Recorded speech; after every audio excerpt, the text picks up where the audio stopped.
Hello and welcome to the CBB Supershow, brought to you by the FTN Network. And as always, I'm your host, Walter Waddell, a.k.a. Dub Deuces 85, the niche sports connoisseur, college basketball DFS. That's what we're here to talk about. How can you not love it? It's officially March. It's now going, we're March 4th. We're going to be talking about the March 5th slate for Tuesday, 2024. Selection Sunday, a mere handful of weeks away. The official date there is Sunday, March 17th. So 2 weeks, we're going to be on Selection Sunday. Lots planned for that, all kinds of goodies. Now, we're going to be doing shows 4 times this week. So tonight, tomorrow night, Friday night, and Saturday night, which we are adding. And then the following week, we'll be doing something similar Monday, Tuesday, Friday, Saturday. And then there will be a live Selection Sunday show similar to what we did the last 2 seasons, where I'll go on a few minutes beforehand, kind of give some of my takes. We'll have some special guests checking in from here and, the beginning, the middle, the end. Maybe they'll be on with us for the entire time. Maybe we'll have some people on for a segment. But we'll be watching the Selection Sunday show live with you guys, talking about the different pairings, the bracket, how it relates to DFS, what we'll be able to take advantage of, what we think about this. Is there any betting perspective? Who we're going to pick to the Final Four, bracket contests, all kinds of fun things. If you like college basketball, strike that. If you love college basketball, then you're in the right place. I appreciate everyone who has continued to support not only me and the show, but the FTN Network in general. If this is your first time checking out the show, I appreciate you clicking on the link as it came up. Now, we ask for all first-timers to please smash that like button. If you like what you see and you continue to come, each and every time you'll have a seat and a donut with your name on it, and everybody comes together hitting that like button collectively as a group, helping us rise through the ranks. Every time somebody looks for any CBB DFS content, the Super Show will be there. What we do on this show here from a DFS perspective is cover primarily the DraftKings slate. We'll talk about FanDuel for a little bit here, and definitely as we get in the tournament, we'll be covering FanDuel more in depth. From a game-by-game perspective, the tried-and-true method, talking about our favorite plays, the top options, any sneaks, underpriced, overpriced, projected ownership, who we think might be popular, who might be the posh play of the day, which is our version of the sneak, and also any relevant betting opportunities. Or if a line looks weird, we'll talk about that. We'll bring up some PrizePicks stuff, any prop betting opportunities. We cover it all. And we are big-time college basketball fans on the show, and college football. We cover that as well. My friend Jake Kuchek, who is doing his thing in MLB right now. But there is a ton of fun things planned. Just got asked back to the RotoWire league they do every year. We get to go on there's a live draft on the Sirius Satellite Fantasy Channel.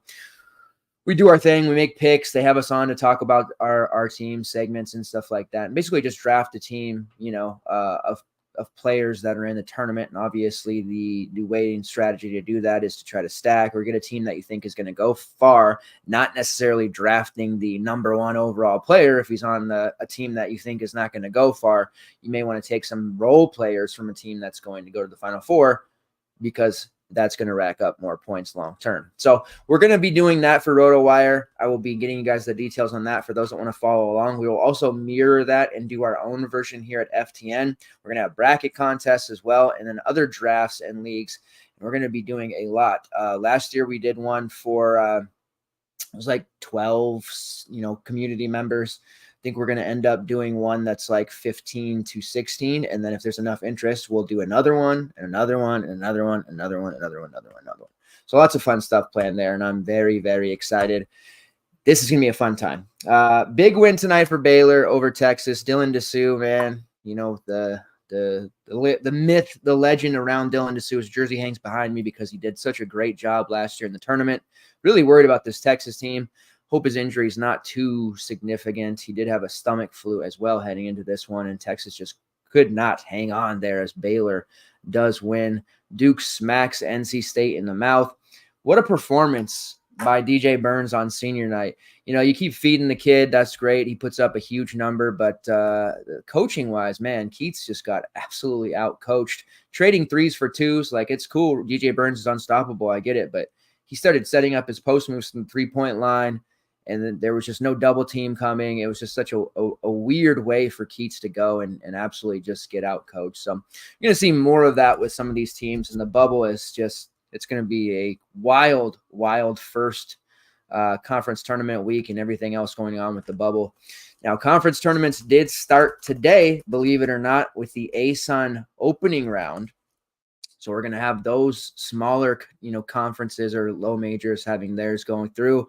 We have the last week of the regular season for the Power 5 teams, and then we're in conference tournament mode. Now, remember, the first couple of rounds of conference tournaments, those slates typically are high scoring because they're teams that don't play defense, lower seeds that just aren't very good. There's a lot of strategy there in high scoring slates. So we'll talk about that and the difference as we get into slates with the stronger defenses, smaller slates, all that stuff, and how we're going to play it into the tournament. Those of you who haven't played tournament DFS before are in for a treat. We'll even dedicate one half show to the strategy and how we build and how to kind of operate with the optimal way to build lineups during tournament time. All right. With all that being said, Kennesaw State, last year's darling, did lose to Jacksonville today, 92-86 in the first round of the ASUN, so they will not be around. And Queens beat Dunk City, Florida Gulf Coast. Sad to see, 69-63. That Gulf Coast team is pretty fun. They have some absolute stud players. Isaiah Thompson dropped 31. Former Penn State player Dalian Johnson plays for that team as well. I was kind of hoping that they would do a little bit better. Some of these low major, mid-major teams that we're going to see threatening for tourney bids have some recognizable names. And Pat Chambers actually coaches this version of Dunk City. You may remember Pat. He spent a significant amount of time, 8 or 9 years, coaching at Penn State. Wasn't able to get this team into the tournament. It's a damn shame, but they were fun. All right. All that out of the way, we're going to get into this slate here. If you're watching live or on demand, feel free to interact. If you are answering or asking questions, on demand, I do circle back around prior to lock to get those answered or any interactions that I see on the show as we go. Definitely appreciate it and encourage it. Without further ado, let's get into it. First game on the slate, we're going to start with Alabama versus Florida, and this is just a 10-gamer for DraftKings. A little bit weird. We were becoming accustomed to the 12-game slates, so it's a 10-gamer here, and then they do have the split thing going on, so there's a night slate at 6. That's 6 games. So that is kind of weird. I don't mind the split slate. It's whatever. I know that's how they like to do it, but we have the last game of this main slate. It starts at 6 p.m. PST, so 9 p.m. EST if you don't know time zones.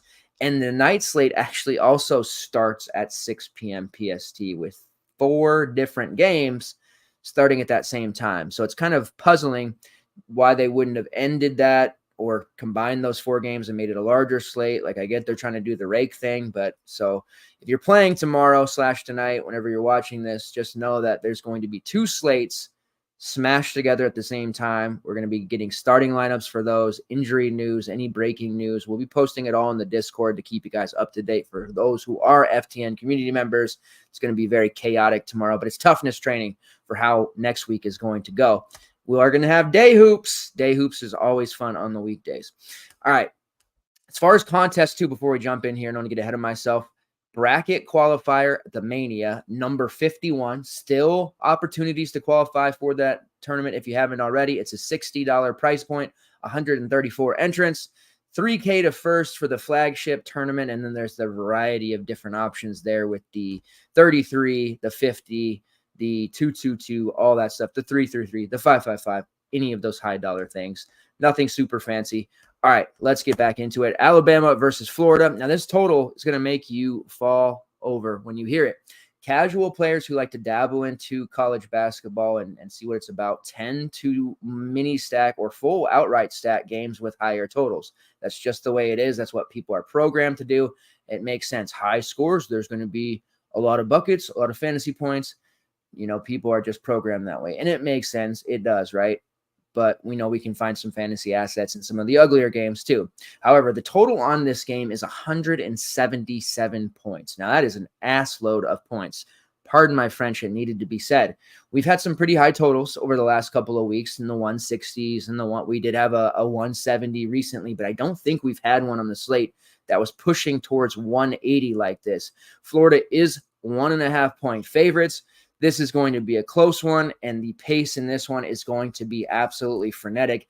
Alabama just involved in a fantastic game against Tennessee. The Vols did a really nice job there, beating them 81-74. Dalton Connect had an absolute horrible game, but it shows you how dangerous the Vols are to still be able to win that game without Dalton Connect's best effort. Mark Sears did his normal thing, 22-6. Aaron Estrada had 16 and 8 with 4 assists. Nick Pringle off the bench played 25 minutes, 13 points, 9 rebounds. Might we have to play Nick Pringle? I don't know. I hope not, but damn, he's looking pretty good lately. But the minute you step in on Nick Pringle, he fouls out in 4 minutes.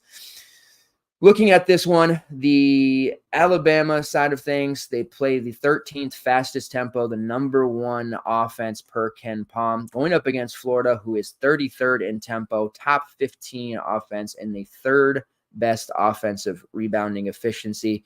This is going to be a very, very fun game. Ken Palm actually has it 91-88 in favor of Alabama.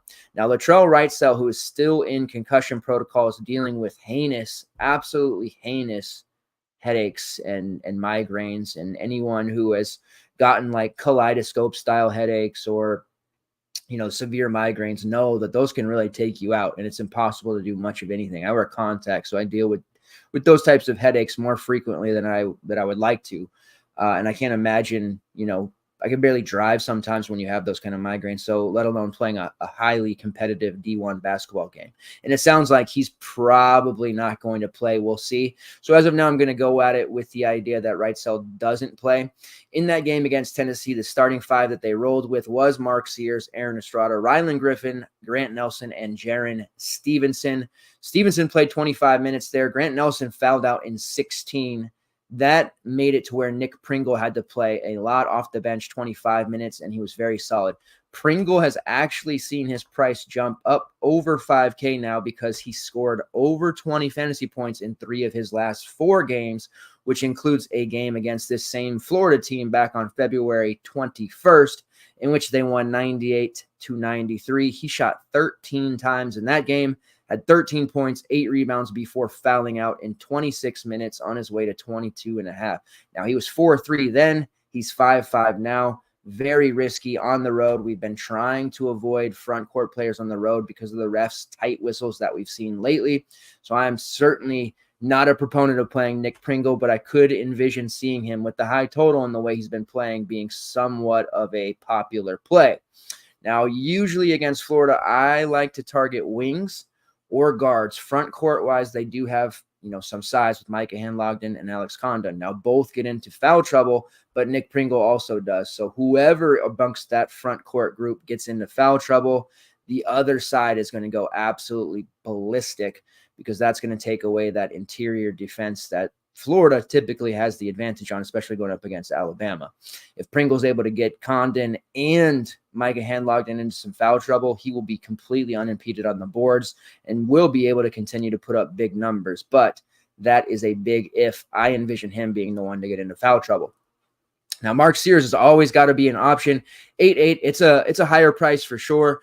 But against Tennessee, which is a very tough defense, putting up 35, you've seen him in some really big spots, putting up 40+. He did put up 39 against Florida in their prior matchup, which did go the extra period. He played 43 minutes, usually playing 39 to 40 minutes. So at least you know that you're getting every bang for your buck, as they say, when you pay for Mark Sears, because he's just not going to come out of the game, but for one small water break. 8-4 Aaron Estrada. It's only 400 more to get to Sears. So that means if anybody from the Bama side for a pay up is going to be popular, it's going to be Mark Sears, which gives you some leverage with a player like Aaron Estrada. Now, Aaron Estrada was a little bit disappointing for me most of the season. Coming out of Hofstra, and we spent some time with Oregon, big time scorer at Hofstra.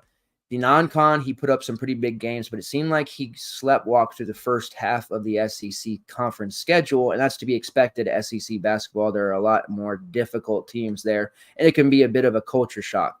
But the last month of the season, Estrada has woken up that Hofstra beast version of himself from within and been putting up some really, really big numbers. He had the triple-double against Ole Miss recently, 18, 10, and 10. Against Kentucky, a solid 13, 7, and 5. 28 and 8 against Florida in their prior matchup, putting up the 50. Without right cells, Estrada is especially playing well. Needs to be considered and could be very, very good leverage over what I would say is probably the more popular of the two, Mark Sears. So in the queue, large field, any of those type of contests, Estrada over Sears makes a lot of sense. I think in your main build, if you're going with one, you probably have to lean, not necessarily have to, but I would want to lean towards Sears. Looking at the overall rates for the two, Sears, he's 9th in Ken Palm Player of the Year rankings, by the way. 26% usage rate, shooting 43% from long range, 23% assist rate. You go over to Estrada, 24% shot rate, 23.5% usage rate, 33% from long range, and about a 26% assist rate. So very similar there. You're not really getting a huge discount between the 400. It's more of a strategy piece there of which one you think is going to be higher owned, and if you want to go ahead and take the leverage. I do like both in this spot, though, for what it's worth. Road games can be tough, certainly. On the road, I would prefer Sears, where he averages almost 4 fantasy points more per game, whereas Estrada is a lot less lethal on the road. However, without right sell, he has been an absolute maniac. Grant Nelson's cheap at 6.5. I don't think he'll do particularly well against Florida. Now, I say that knowing he put up 47 against them the first time. He had 6 blocks in that game, and that was something that was pretty uncharacteristic, I'd say. It's not that he doesn't get blocks. He does, but 6 of them against a Florida team with that kind of size, that's unlikely to happen again. And on the road, he's fouled out the past 2 games, by the way, once on the road and once on home. That newfound fouling issues that he's had is not going to be remedied against a Florida team that is a very good squad overall at drawing fouls from their drives and also because of their interior. So I'm a little bit worried about Grant Nelson there. He's not the true banger. He likes to, he's versatile. He can hit threes. Harder for your traditional big to guard, but unless he's hitting, a tremendous amount of shots or blocking 6 shots again, I don't think we're going to see him hit a big number here. And I might be a lot different from the rest of the industry because that 6.5 price is surely, he projects well for what it's worth, but it's surely going to put people on his direction, especially knowing that it fills a tougher forward slot. So I'm going to be lower. Whatever Nelson's projected ownership ends up being, I'm going to be under that. Rylan Griffin is interesting at 6-1. He didn't really take off against Florida as I'd hope. He still played a ton of minutes, but he shot 2 for 11, and that was part of the reason that Strada, Sears, Nelson went off in that particular game. Griffin was on the floor getting volume and usage. He just didn't pan out because he wasn't making those shots. But it wasn't as if he was horrible. He put up 21 at 5'8". Now he comes into this one at 6'1". He's definitely a reliable option. The shot volume is there. He's taken 11-plus shots in each of the last 5 games. The problem is he's had some really nuclear bottom feeder type games. 2 for 11 against Tennessee, 2 for 11 against Florida. He was 6 of 13 against Kentucky. That's better. 5 of 11 against Ole Miss. That's better. And in those games in which he scored a lot, his peripherals tanked. In games where he wasn't scoring much, his peripherals rose. We can't seem to get him to put it all together here. The 6-1 price is cheaper than he has been. He was nearly $7K against Ole Miss. I do like Griffin. I think he goes under-owned by the masses, and he's a very good overall option. And stacking in this game certainly will be advisable with the total that high. Rylan Griffin could be a nice little leverage piece to get into the stack with a popular player like Sears, or perhaps double leverage with Estrada as well. Already talked about Pringle As far as the rest of the team goes, especially without Wrightsell, there doesn't leave a lot. Jaron Stevenson playing 25 minutes there. He is only 3.7, so that is a value play we can consider. He's played over 20 minutes in each of his last 2 games.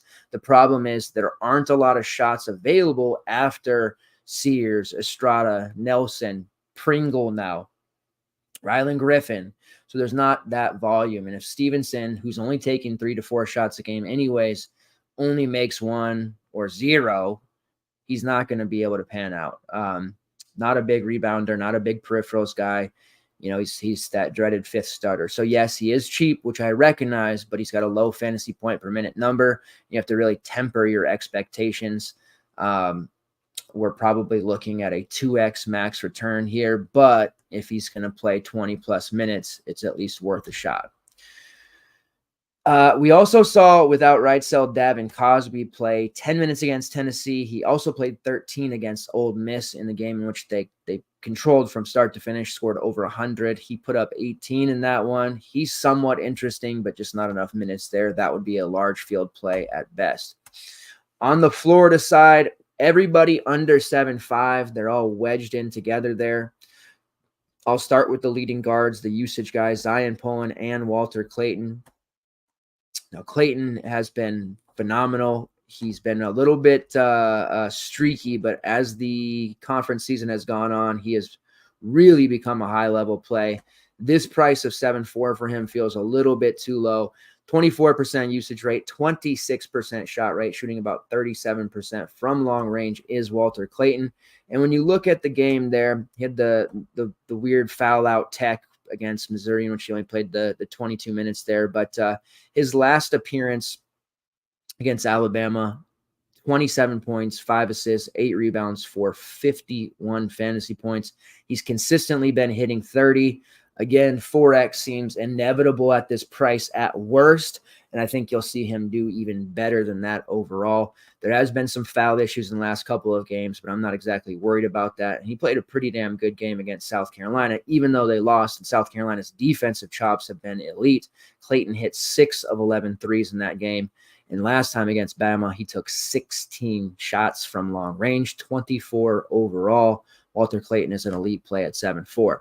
Zion Pullen just 100 cheaper at 7.3. He had 30 against Bama. Now, he's been kind of pulling this Jameer Young thing where the first half he sleepwalks a little bit, and then the second half he ends up putting up like 25. So it puts him right around 30, 32. Projections have him right around 35 today. If he could put it together in the first half as well, there's a 50 bomb waiting here for a Zion Pullen somewhere, and this would be the spot to do it here against Bama. And we've seen him put up some big games, 43 against Georgia, 44 against Kentucky. Like, it's not a hot take to say that he could drop a 40 or 50 in this spot. He certainly can do that. Overall, his rates are solid. He has a top 50 offensive rating, 21% shot rate, and he's making 44% of his long-range jumpers. 69 attempts only, but he is knocking them down and very confident, and has the highest assist rate on the team at 25%. So we have a little bit of protection against a bad shooting night there with his peripherals. Tyrese Samuel comes in at 7.2. He's the one that I struggle with because he's always, to me, he feels overpriced most of the time. 7.2 I can probably get down with. He did have a rock solid 14 points, 8 rebounds, 2 blocks against Bama in their first meeting. He's got a ton of like the way he plays and how active he is. He can fill it up across the board in multiple categories. The game against Missouri, he was just, put back after put back. He was everywhere.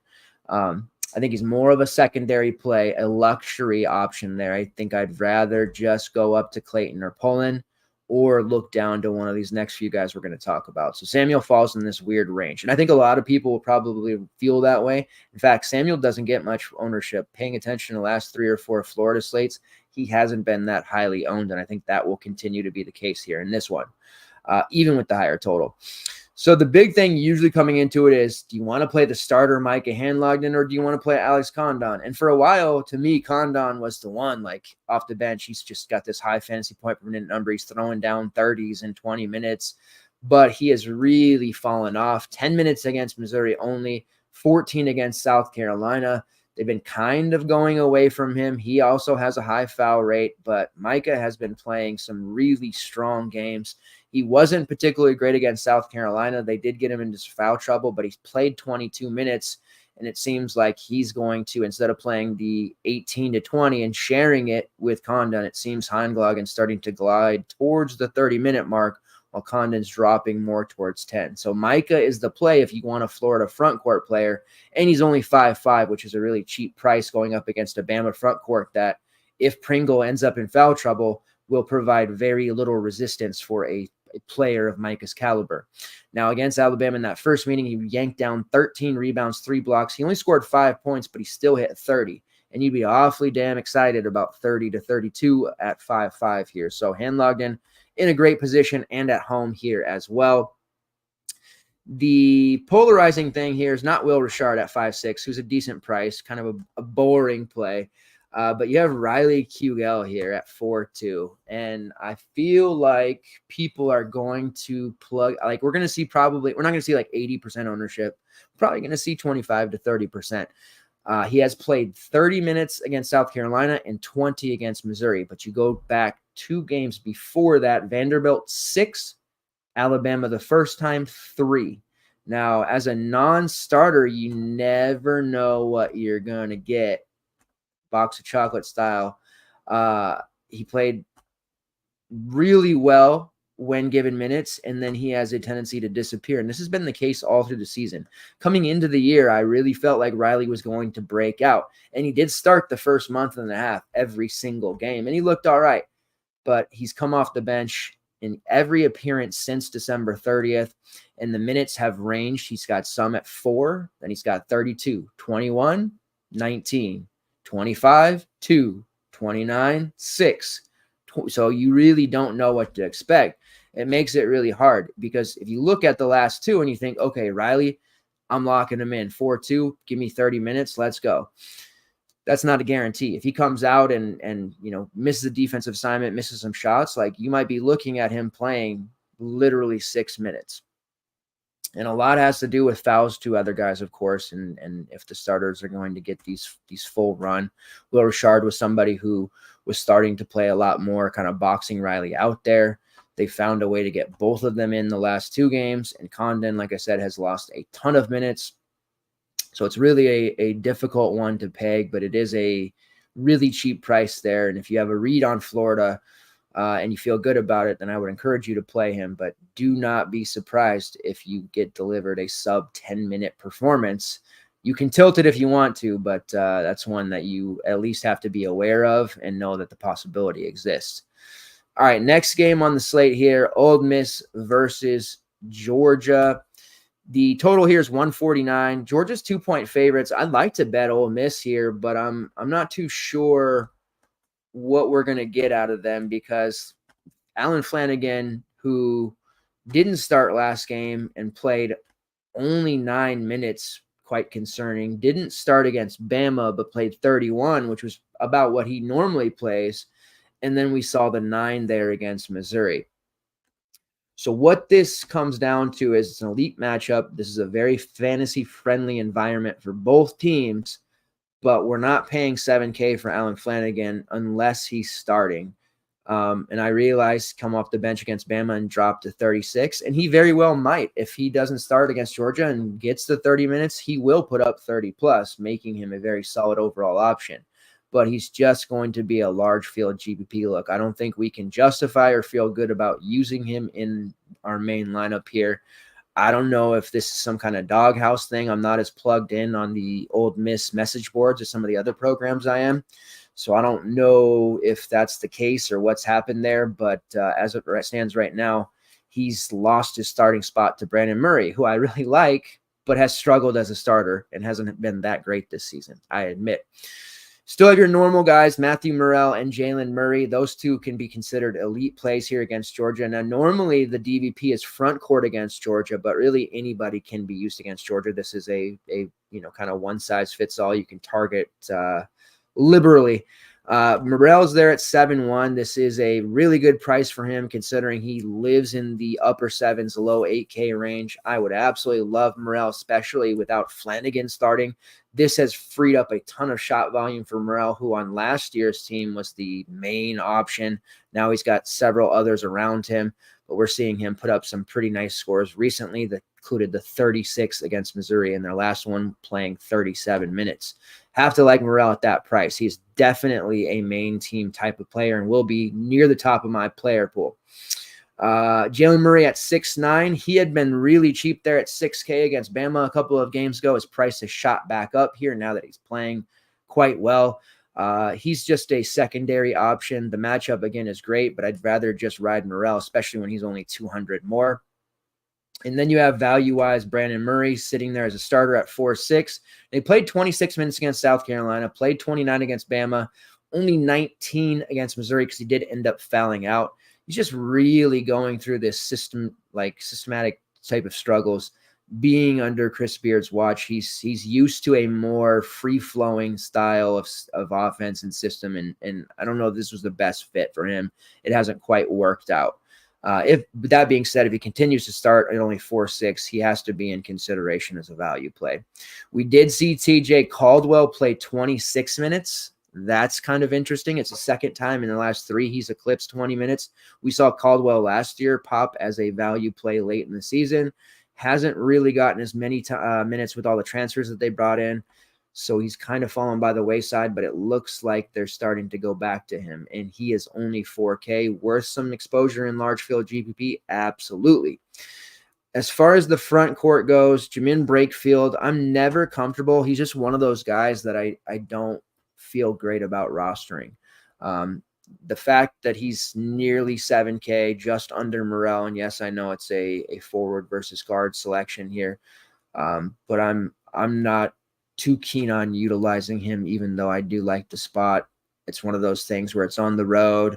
Perhaps the refs get a little bit, caught in the moment, calling some fouls. We have seen Brakefield's turnovers skyrocket lately, and he's one guy that I can't get behind using. So I'm on Morrell fully.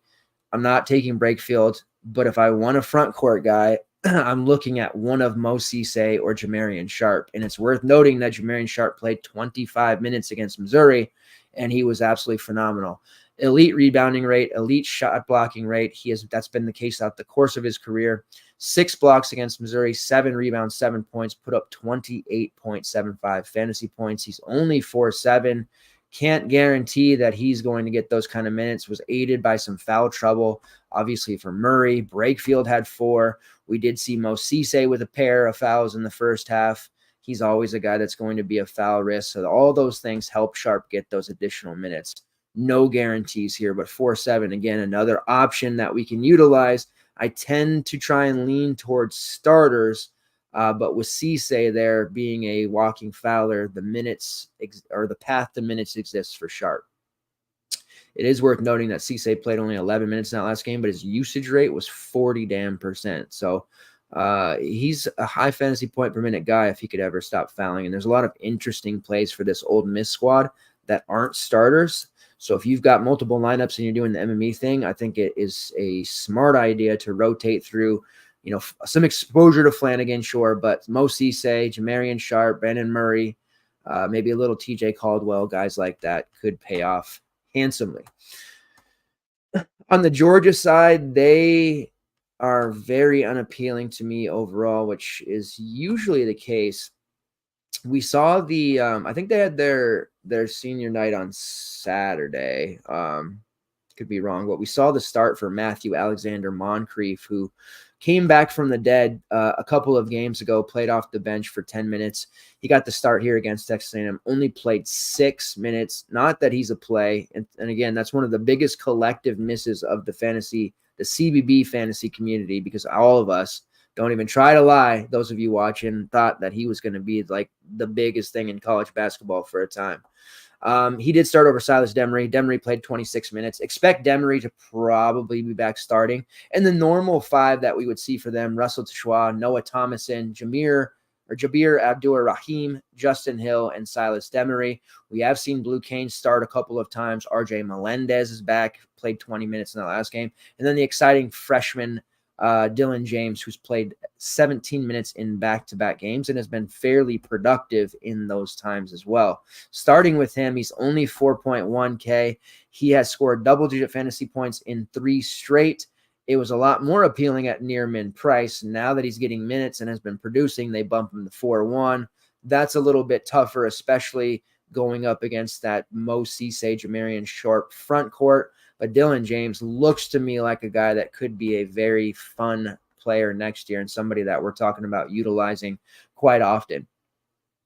His overall rates are low usage-wise because of the nature that he's only been playing the last few games.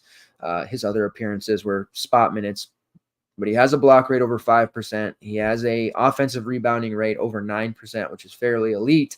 And he's also shooting 46% from long range.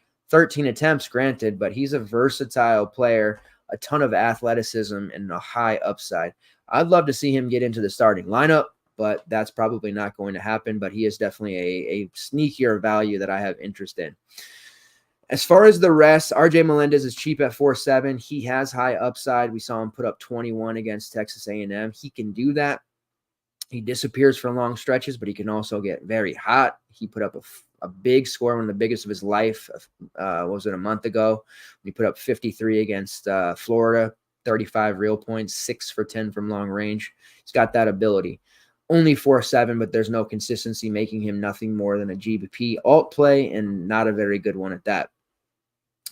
As far as any main team looks on Georgia, I think the only one you can really look at seriously would be Silas Demery, but he's priced pretty much where he should be, about 6-1, so there's not a ton of upside to be had there. Noah Thomason's had some nice shooting games, but I'm almost never using him at 6.2. He just doesn't have the same kind of upside, especially with all these guards and wings that Georgia does use. And Jabri Abdur-Rahim at 5.2, who's been fairly solid this season, but has struggled the last month or so because of the fact that they're playing Blue Cane more, Dylan James more, and that's really negatively impacted his minutes and his overall usage. I'd be interested in Blue Cane at 4.6 if he jumps back in the starting lineup, but overall, this is like I said, a good fantasy environment, but I'm more geared towards the Ole Miss side instead of Georgia. You do have Russell Teshwa at 5.7. If he doesn't get into foul trouble, he can put up a big game, but matchup-wise, it's not the best spot for him either. All right, moving on to the next one, we have the rematch, the Ed Cooley Classic, Providence versus Georgetown. 7.5-point favorites are the Friars. It's a total of 149. I do feel, not that I'm some big like Georgetown truther, I think college basketball is better when Georgetown is good. Who didn't love the Allen Iverson teams way back when, and even in the mid 2010s, they had some pretty solid rosters. Ken Palm has it 78-71 in favor of Providence. The Friars are gassed. We saw in their last game, like Devin Carter, who has just been so phenomenal this year, like they were totally gassed out against Villanova. It wasn't even as if Villanova did anything super special. They just kept the game physical, and Providence they had no energy there, especially in the second half. And we saw Carter so flat on his shots, 13 points, 9 rebounds, a block, 3 steals, putting up stats still, but not hitting those big, 9K plus caliber numbers we're used to. Ticket gains is too inconsistent. Jaden Pierre can barely make a shot half the time. Garvey Duell's had a weird season. They're just been so short-handed, and all of their guys, you can tell they're super sluggish. So I don't know that they go into Georgetown's, arena and just smack them around. So I think this is a very intriguing betting opportunity. Not that I can't think of a single time this year that I bet the Hoyas, but plus 7.5 at home, I might take an alt line on that. It seems like it's pretty reasonable to think the Hoyas could win that one, or at least cover. Looking at their first matchup, Providence won 84-76. Devin Carter absolutely just dead-eyed them. 29 points, 4 steals, 4 rebounds, 2 assists. This was back on, January 27th, though. A lot has changed since then, and the Friars they're even the guys that they're using now are getting banged up. Carter has got ailments. Odoro's got some ailments. They're just dealing with a a lot of stuff right now.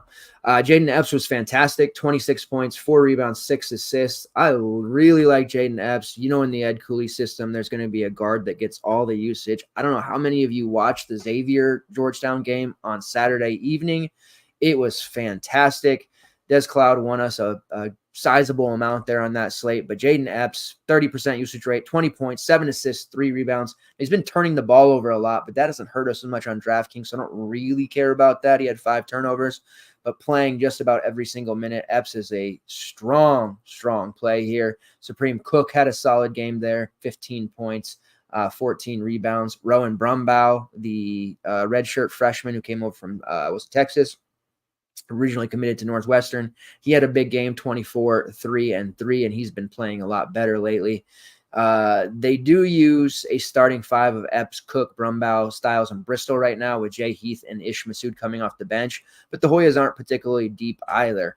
And looking at what the different options here, Epps has been really way too cheap the last few slates, and he has been a very sneaky option. People just haven't been using him, and he has put up some very big scores. I do really like him here against the Friars. I think that earlier in the season, I would have been a kind of a fade spot for me because of how good Providence defense had looked pre-Bryce Hopkins getting hurt and everything else. But this is a very good spot for him to replicate what he did the first time, in which he put up 41. And back then he was 8K. Now we're talking about a nice little discount of 7.5. Epps is just one of the more underrated fantasy assets in all of DFS CBB wise, because people just don't really roster him like you would expect. And this is a guy, like I said, playing every minute. He has ridiculous rates across the board, one of the highest usage rates in the conference at 30% shot rate. He's only shooting about 31% from long range, but he has the top 70 assist rate at 30% as well. And he's drawing about 5 fouls per 40. So there's a lot to like about Epps. Do like Rowan Brumbaugh. He's now priced up to a level at 6K where there's probably a little bit too high now. But if he continues to play this, 30-minute role as a starter, he's certainly solid, but he's still the 3rd or 4th option most days. And we're not getting that, steep discount that we were before. So he has taken double-digit shots in 4 of his last 5 and is a big part of this team taking over for Jay Heath and Wayne Bristol as that 3rd or 4th option, but still not worth probably paying the 6K price point for. Am interested in Supreme Cook for GPP purposes. You saw what he could do. Xavier's front court was soft, and he took advantage accordingly. Providence front court not as soft. While sluggish, beat up, ailing, they're still tough enough to give Supreme Cook some trouble. I do think Cook puts up a big rebounding number, but I don't know that he scores enough to pay off this 6-8. So again, one of those more secondary options that I sort of like, but won't find myself using very often. Wayne Bristol as a starter at 4.4 is technically value, but he's one of those, single-digit performers more often than not, and he's going to be cannibalized minutes with Jay Heath. They're going to cannibalize each other is what I should say. They're typically going to play 20 minutes each. Sometimes Heath will play more. Sometimes Bristol will play more. And it makes both of them relatively unappealing while cheap, but no real upside to speak of. On the Providence side, you can make the decision because it is an elite matchup still technically here for Devin Carter, 9-4. I mean, even a down, quote-unquote down game for him against Villanova, he still put up 35. So at least as a floor, if he busts, you're getting 30. You're not getting 18, which is an absolute disaster. So you're getting some safety there with Devin Carter. Like I said, I've been watching these last few Friars games, and he definitely seems – he's not, like, checked out, but the dude's clearly tired. Put up 50 against them the first time. Perhaps – they dig deep for the energy to beat up on their former coach once more. I certainly wouldn't recommend to full fade Carter if you're playing, a 20 plus lineups in various GPPs, but I don't know that I'm paying for him as a main team look. Same thing with Josh Odoro at 8-1 on the road. Just kind of trying to be more careful with taking road bigs right now because, like I said, ref shows are just taking over. We're seeing a ton of foul trouble here the last month of the season. And I'm just trying to alleviate some of that if we can help it, not put ourselves in a position to be, brokenhearted. As far as anyone else goes, you still have Rich Barron as a viable value at 4K, has the guard forward eligibility. Again, nothing exciting about him whatsoever, but you're typically going to get 25 plus minutes out of him right now because of them being so shorthanded. He actually played really well against Villanova, all things considering. Hit 3 of 7 from downtown, 3 assists, put up a solid 16 at 3.8. Now he's 4K, so 16 again. That's definitely going to work. Georgetown is a matchup that he should be able to get some shots off against. Played just 12 minutes against them the first time, but now he's in a little bit more of a bigger role for the team. And I do think he's worth some exposure, and I could possibly get behind using him in your main, depending on what you're trying to do. So with that being said, Barron is worth main team consideration if you're trying to stuff some guys up top. Not big on Garwi Duell, but if there's a time for him to go off, matchup-wise, this could be it. But minutes just haven't been there, and he's just really raw. As a prospect, he is so raw. Like, the way people talked coming into the season about him being a possible lotto pick or back-end first-round pick, now he's not drafted. Like, he needs some further development. But I think it's there. Just we won't see it till next season probably. All right, moving on to the next game. We're going to talk Purdue versus Illinois. This one is a 2-point spread in favor of the Illini. Total is quite high, 163.5. This should be a relatively fun game. Now, starting on the Purdue side, Zach Edey, he's his usual 11K. I guess that's the max we're going to do. We're not going to get any 12-4 this year like in past seasons. But the one thing about Edey is he's so expensive. And in years past, we've had to roster Zion Williamson and other super pay-ups, right? Like, they give us this high floor, and prioritizing paying up for them gives you such a leg up. With Edey, we haven't had to do that. Like, I haven't had any slates where I faded him and he puts up his 50 or whatever, to where I'm like, damn, I should have rostered him. And I look around at the optimals, and I'm still cashing without him. And sure, maybe some of the GPP lineups are high with him, but it just hasn't been. And I'm setting this up because he's probably going to drop 70 now and be like, damn, why didn't I play him? But he just hasn't hurt us. Fading him has not hurt us with it. And this is what happened with Luka Garza during his final season. As good as Luka was for Iowa and put up those big scores, he was always chalk. And there were so many games he was delivering 3X, and people continued to plug him in. And that's not happening with Zach. He's still putting up 40 plus consistently. So as a floor, you're basically going to get 4X out of him. But the opportunity cost for that 4X is so much, you're going to have to fill out the rest of your lineup with a bunch of the Rich Barron types, which if they put up 15 to 16, yeah, maybe that works. But if Edey puts up less than 40, you're just so dead in the water compared to somebody who maybe played 2 or 3 guys in that 7K range, the Walter Claytons, Jaden Epps, Matthew Morrell, like those couple of guys over Edey/Barron, to me feels a little bit better. Whereas years past was like, yes, I have to find a way to get Zion. Or I have to find a way to get Bryce Cotton. Like, there's certain players or D'Angelo Russell when he was on Ohio State. I don't know how many of you guys were playing that long, like I have, but D'Angelo Russell at the collegiate CBB level and DFS was a god among men, and you had to pay up for him every slate. So there's certain players where, yes, you had to. Zach Edey, and this isn't a slight towards him as a player, but as a fantasy asset, he just hasn't been it hasn't hurt us, I guess, at his price. I wish his price would go to 12.4. What this is doing, though, is he's not being rostered by the masses either, and he's been relatively low owned. And maybe that's more the reason why we're not seeing him in his huge games killing us in tournaments, because not as many people are rostering him in the past as what we saw for pay-ups such as Luka Garza or Zion Williamson. So that being said, on the road against Illinois, I think he could get a bad whistle. He never does, but this is a war game coming up here against the Illini, and I think they won't back down. I could see him having a little bit of trouble there and possibly getting a 2-foul first half.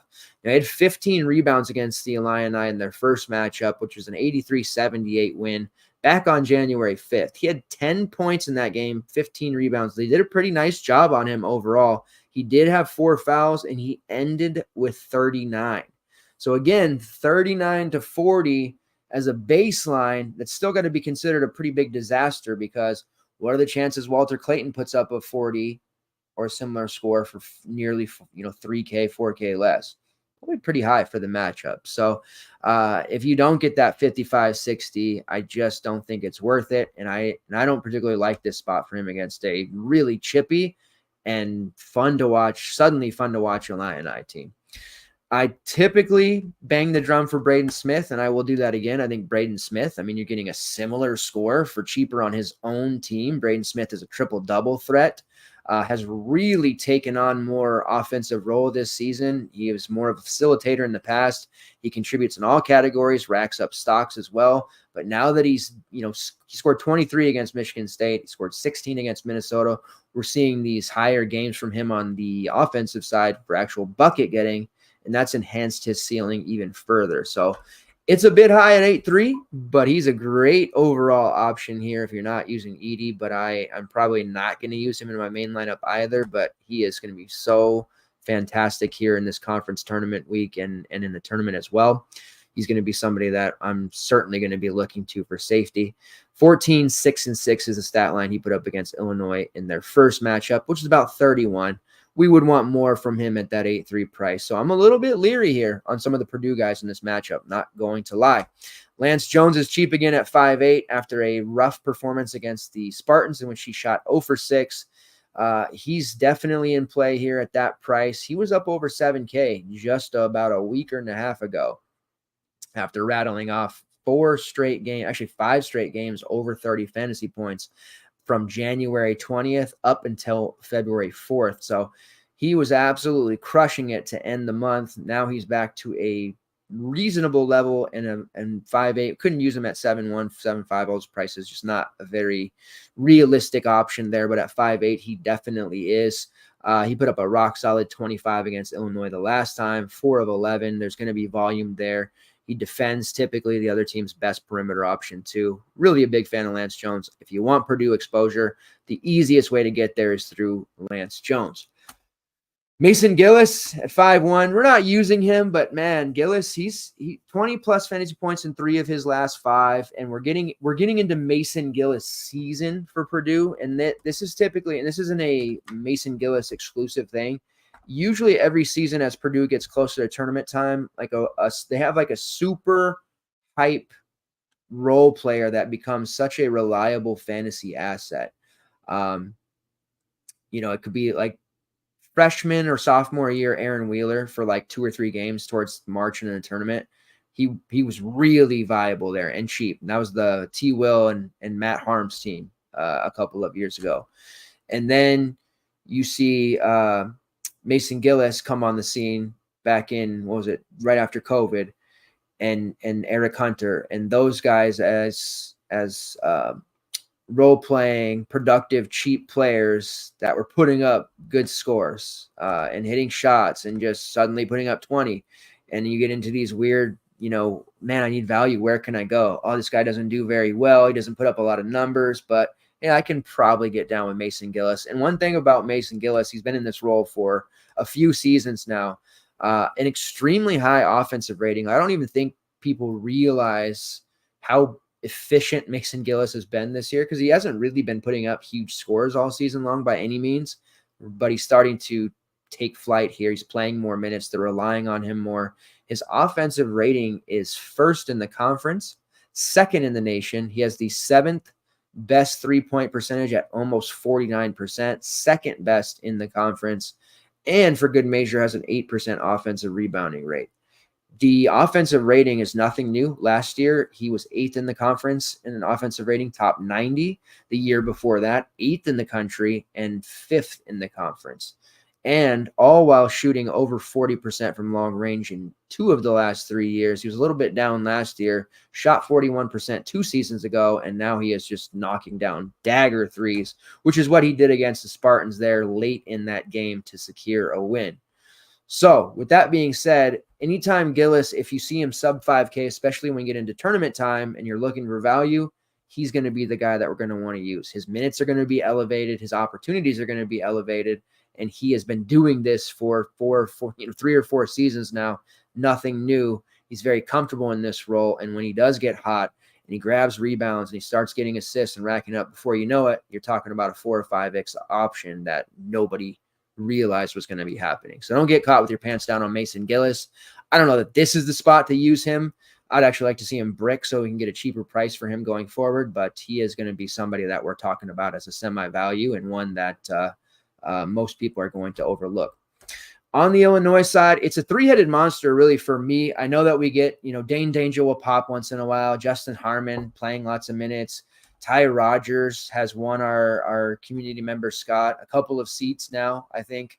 And then Quincy Guerrier, who's been in, 3 or 4 programs and been struggling. It's cheap, but hasn't really been a fantasy asset. It's just 3 guys on this Illinois team for me. Starts with Terry Shannon, who's expensive at 8.5, but absolutely phenomenal. Going to be battling against Braden Smith. That's going to be fun and worth the price of admission alone there. Marcus Domask at 7.7, who absolutely ate against Wisconsin. Shout out to Scott again, resident Illini fan, for calling that one. 21 shot attempts for Domask there as he made the homecoming to Wisconsin. And then Coleman Hawkins, who's somewhat polarizing as a DFS option because he's been with the team a couple of years now. We've got him very cheap, and he's been very expensive, been a really reliable high upside guy, and now he's fallen back into the Coleman Hawkins that maybe we were accustomed to over the last couple of seasons. He's still relatively expensive, over 7K, sitting there at 7.5. It's cheaper than he has been, but I'm a little bit leery of him here going up against this Purdue front court, and I'm worried about his overall upside, especially which rebounding wise could struggle. Now, he did have 29 against Purdue in their first matchup, 11 points, 4 rebounds, 6 assists, a block, a steal, some threes. That added up very quickly. I don't think I'm going to be using him, though, even though he is the cheapest of the 3, and I don't really want to chase the Domask explosion game that he had there, especially now that we're talking about a nearly 8K price point. He did have 39 against them, 26 real, only 1 shot 8 of 17 from the field. He was very, very good against them, so it makes sense to use him. But to me, I got to make my way or try to find a way to Terry Shannon here, even though I know 8.5 is a very prohibitive price. We've got the Alabama guys in this range that are in, better environments, but Terry is just matchup proof. So good.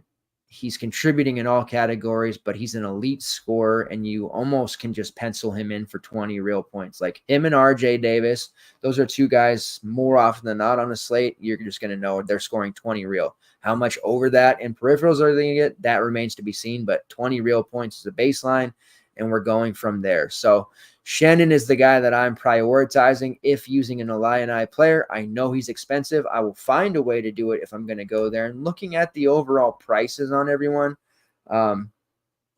it's not as if we have a ton of, outside of Edie, guys that we maybe necessarily have to pay up for. So we can get somebody like Shannon and feel pretty good about it. And I think we can easily make it happen as well. All right, let's reset this.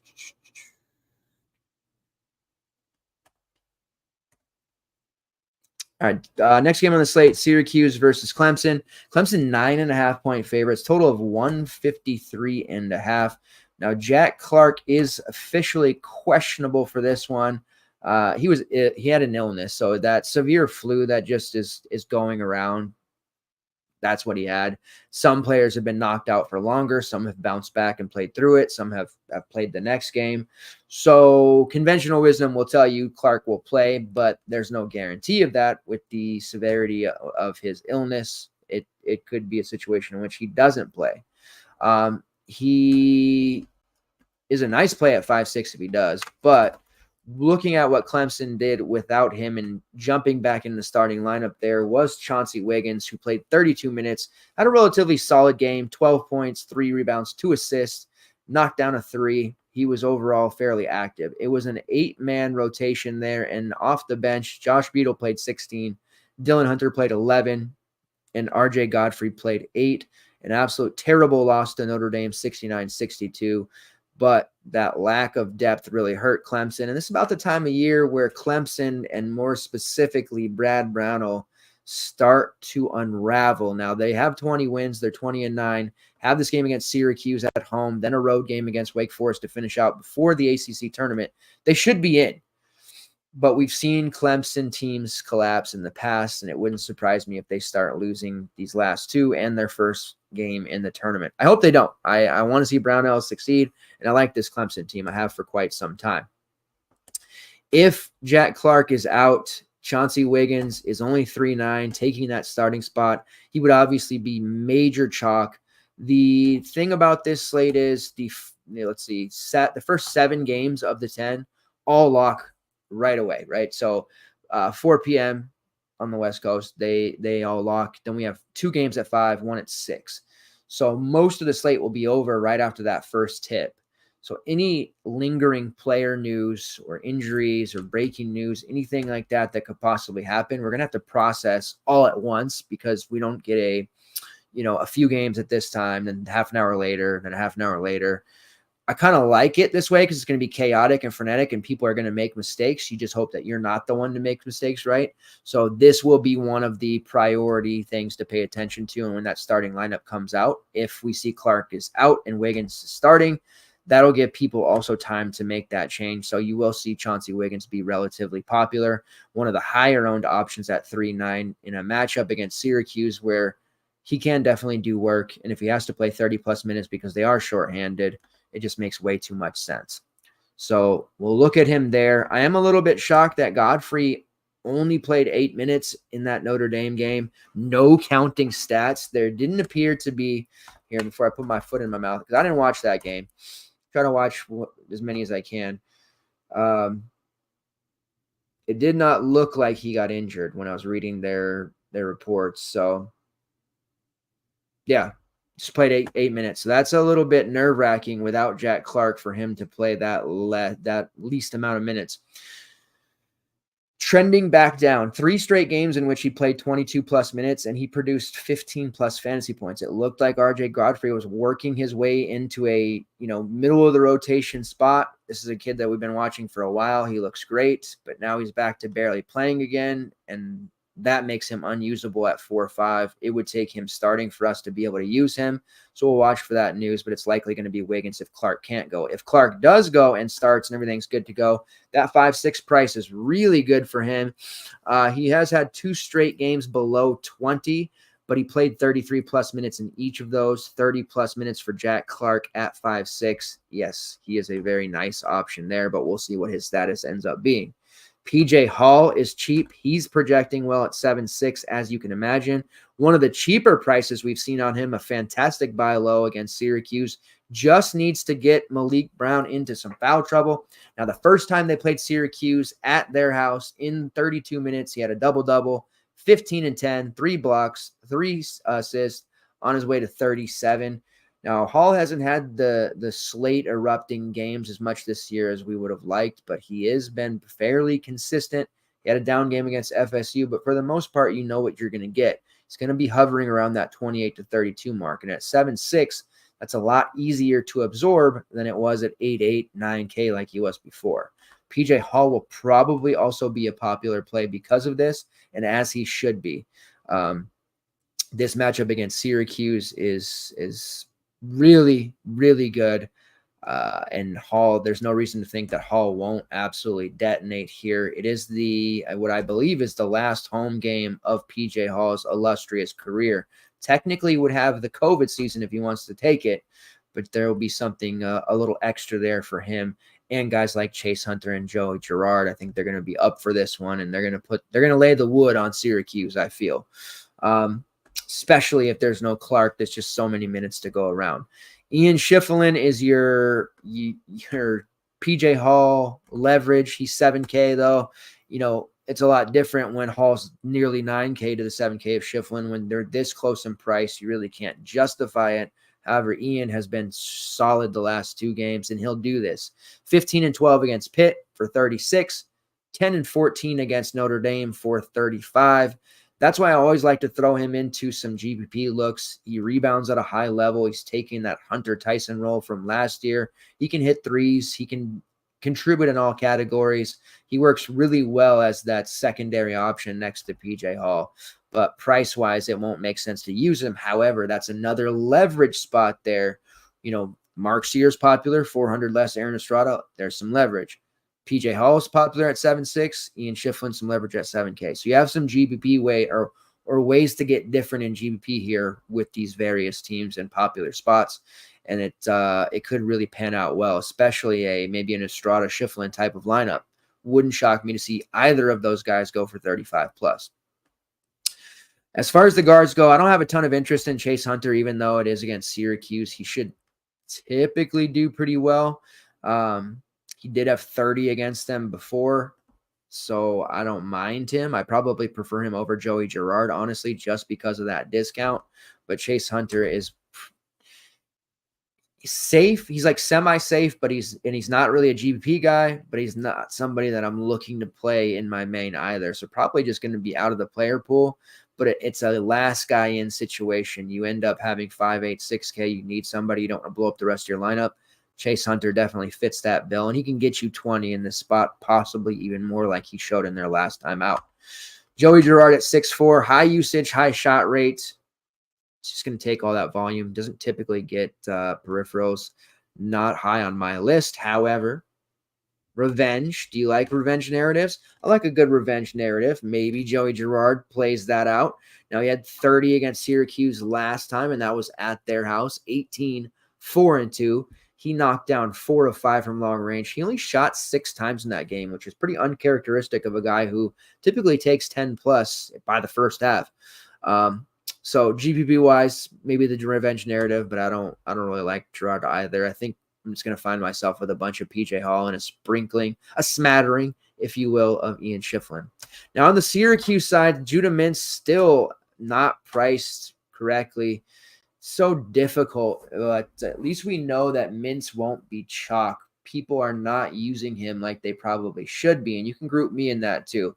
Earlier in the season, especially in early January, I was using Mintz a lot with the slightly depressed price under 8K. He's 7.9. Come on.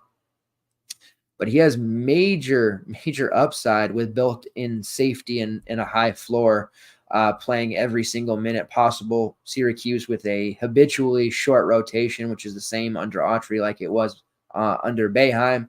Looking at what he did against Clemson, he was relatively mediocre in 40 minutes, 14, 2, and 5. The matchup does worry me. Like, I feel as though they'll hold him under 30, which makes this one tough.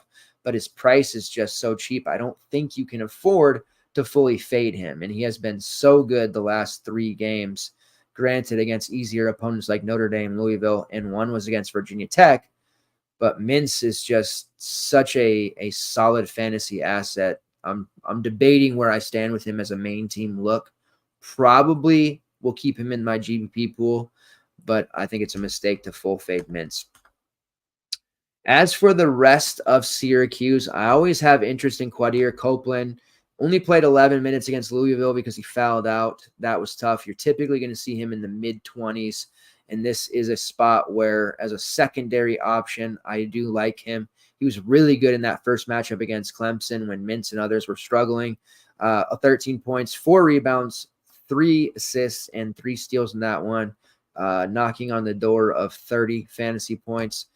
As far as Chris Bell goes, I'll say my spiel every time. He's priced at 7-1. No thanks. I know he put up 42 against Louisville, but there's just no reason to chase that. If you chased it against Virginia Tech, you ended up with 14. And I hate to be short-sighted like this, but this is still Chris Bell, who's very reliant on his shooting ability. He's been shooting ridiculously well.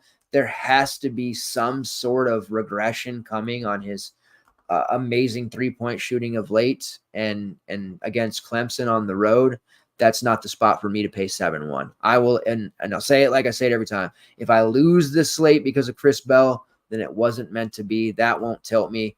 I don't expect him to be heavily owned either, but I'm not chasing Chris Bell anytime soon. 7-8 Malik Brown. I think foul trouble is probably going to happen to him. He's been rock solid as one of their only low, front court presence. First time against Clemson in 36 minutes, he had a solid 9 and 8, put up around 28 fantasy points there, made a 3. He's been very active, but this road matchup's going to be tough for him. As far as JJ Starling goes, I can kind of take it or leave it with him. Justin Taylor as a starter. Now, he played 40 minutes against Louisville because Copeland fouled out so quickly. They didn't really have anywhere to turn. And they'd been playing Cuffey a little bit more, but Kyle Cuffey played just 3 minutes in that game against Louisville. And what they ended up doing is just playing Chris Brown, Malik Brown, or sorry, Chris Brown, not Chris Brown. He's playing for Syracuse. Chris Bell, Malik Brown, and Justin Taylor the entire game. Mintz played 37, Starling played 30, and then Copeland fouled out at 11. They played Cuffey 3. So they just ran the starters against Louisville the entire game, basically. Might people be tempted to use Justin Taylor? Probably at 4 or 5. It would make sense. His minutes have been trending in the right direction, but if Copeland's not fouling out in 11 minutes, I don't think that's going to happen. Taylor's going to be in the low 20s, and he just hasn't been that good out of the non-con. His conference play has been rather dreadful, all things considering. All right, next game on the slate, we're going to go to Virginia Tech versus Louisville. Speaking of Louisville, here we go, a team we can target against heavily. Total of 152. Virginia Tech's 8-point favorites. When it comes to Virginia Tech, this is an elite matchup. We can utilize a variety of different options. Starts with Sean Padula, priced at 7-8. Now, this is a little bit higher than he has been recently. That's going to give people a pause when considering rostering him. So you're going to know this is a great spot for him. He should absolutely murder this Louisville defense. 31% usage rate, 29% shot rate, 29% assist rate, also shooting 35% from long range and drawing 5 fouls per 40. Sean is a fantastic overall player. I think he coasts into 4X here. Upside for more, most definitely, and playing 38, 39, possibly even 40 minutes. Now, their first game, when did they play Louisville? Way back in December, I believe is what it was. Let's find that game. Yeah, December 3rd. They won 75-68, but it's quite a while ago. Things changed. Padula wasn't very good in that one. Lynn Kidd was dominant. Hunter Couture was solid, but overall, it was MJ Collins off the bench who completely detonated against that Louisville team, and it seemed like the other options kind of just took their foot off the gas, and they weren't very good. I don't expect Padula to put up such a subpar number here in this spot. Then you have Lynn Kidd, who had been losing minutes recently, looking pretty mediocre. He busts out huge against Syracuse, 16-8. Followed that up against a overmatched Wake Forest team. Big win for the Hokies there, 21-9. He put up nearly 40. Now, after his minutes trended the wrong direction, playing 15, 17, 18 minutes, he's suddenly now playing nearly 30 minutes in back-to-back games. He has scored 26-plus fantasy points in 3 of his last 4, and he gets a matchup against Louisville, where Brandon Huntley-Hatfield has been very good, especially in conference play. But Lynn Kidd should be able to do some damage. The problem here is the fact that it's the front court or big man on the road in a spot where, yeah, it seems obvious, but we're paying 6-7 for Kidd. And what if it's a game in which he plays 18 minutes? What if he gets into foul trouble? What if suddenly, Majel Poteet plays 25 minutes? There are a lot of negatives here for Lynn Kidd at that price. So I'm circling him, but I'm taking him into a GBP type of build. I don't know that he's a main team look for me. Hunter Couture at 6'5" is main team caliber if he can't get Deshaun Padula. Then Couture coming off that 38 against Wake Forest. He was red hot, hit 5 of his 10 triples. That's what he does. He's not a big peripherals guy. He is a big-time scorer. Those 5'8" and 6'2" prices are nice for him. 6'5", there's still some upside there. He's a little bit too reliant on scoring sometimes. So I do prefer Padula, but it is a $1,300 difference. If you can't get Deshaun, Hunter Couture is a nice consolation prize. Tyler Nichols seems to have fallen off the last 3 games, so the explosive play that he was showing makes it to where he's not that interesting. His minutes have been dwindling as well. Nigel Poteet is interesting to me at 4.8 because if Kidd does get into foul trouble, we see Poteet step in there. This is a matchup he can dominate. Solid rebounding rate for a role player like him, and he has a really good fantasy point per minute type of number. 18 minutes against Virginia, he had 19 fantasy points. In 11 minutes against Syracuse, he had 18. In 21 against North Carolina, he had 25. So he's been really good. I'd like to see him get back to playing 20 minutes.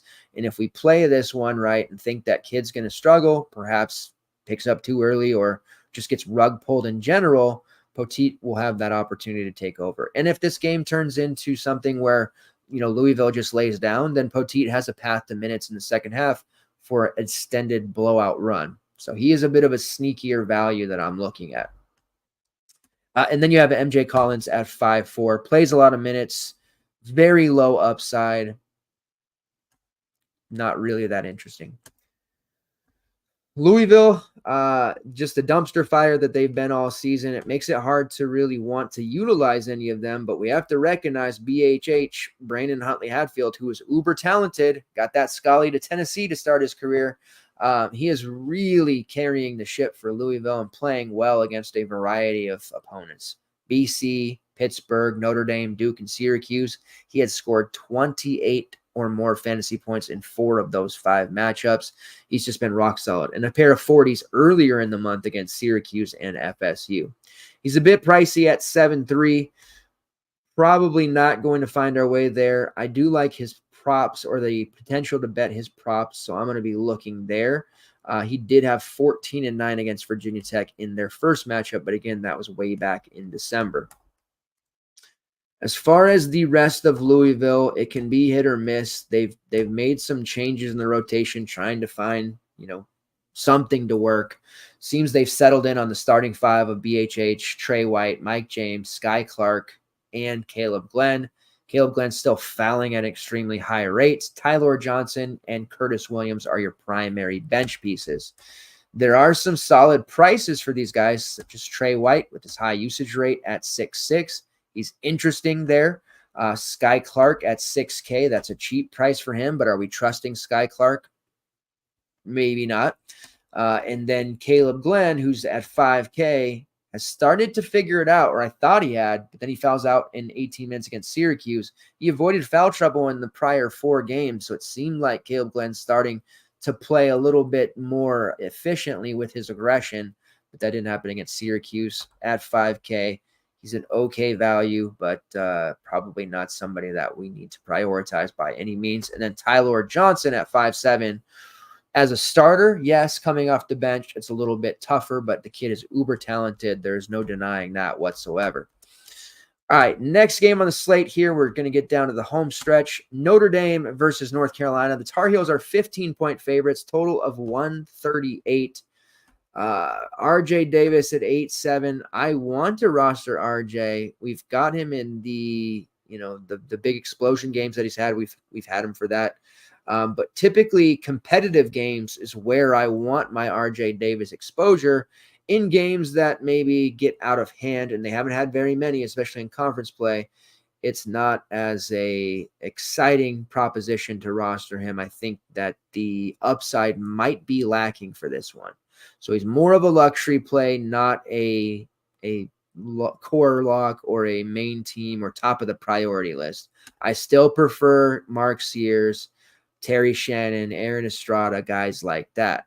Even though I love RJ Davis, I'm going to be using him in the tournament. That's going to be somebody that I plug in often. As far as the other options, Armando Bacot is cheap enough at 8.2 to utilize. Notre Dame's front court is relatively soft. I've had a weird relationship with Armando Bacot this year. He failed me a few times. I found myself not rostering him as much as the masses. And again, that hasn't hurt me as much. I'm probably playing with fire if I fade him here, but this is a great leverage opportunity for 300 less with Harrison Ingram. And I've been treating Ingram as an elite leverage piece all season long against the more popular Armando Bacot. For a time there when Bacot was struggling, Ingram became more expensive. Now he's fallen below Bacot, and they're still close enough in price that I think most people would look to Armando. Ingram has been rock solid. He's shooting threes. He's rebounding at a high level. He's giving us a ton of stocks, and he can score. Sneaky play. Here's Ingram, and I think people are starting to forget about him again. So he is one of the forwards that I definitely want. I don't know if I'm going to have the salary to get there because of some of the other players, but he's in that range. I'm trying to fit 4 guys in that 7 to 8K range into my lineup, and he's definitely on that list for me. Now, let's pull this up. Looking at North Carolina.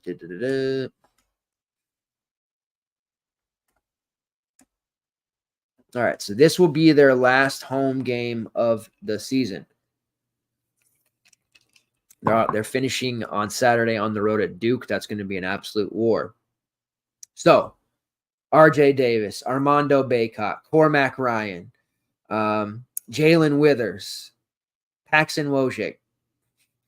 Those are all guys who will be in the final year here. I don't think I know Bacot doesn't. R.J. Davis might have a COVID year if he wants to take it, but those are the guys. If you're playing into the whether it's senior day or not, but last home game or playing in the senior day narratives, something to consider at the very least. We saw DJ Burns get fed tonight. But I don't know if this is going to be competitive enough for those guys to get full run. So that is the main concern there for me. But it does put me off of guys like Elliot Kadu, Seth Trimble, Jalen Washington, whereas I don't know that their minutes, they're going to suffer a little bit. They're going to lose minutes just because of the fact that they're younger. That's what we've seen. Senior day starts, end up taking 3, 4, 5 minutes. Sometimes that can swing an entire stat line. As for Notre Dame, Marcus Burton's about the safest option you can get. He is just a absolute value machine, rarely missing at this price. Clemson, Wake Forest, Georgia Tech. They've had a string of easier opponents, but the Clemson game was not, and they eked out that win 69-62. He did score 21, 6, and 4 on his way to 36 fantasy points. That was the 5th time in his last 6 that he has eclipsed the 36 fantasy point mark. He has been just ridiculous.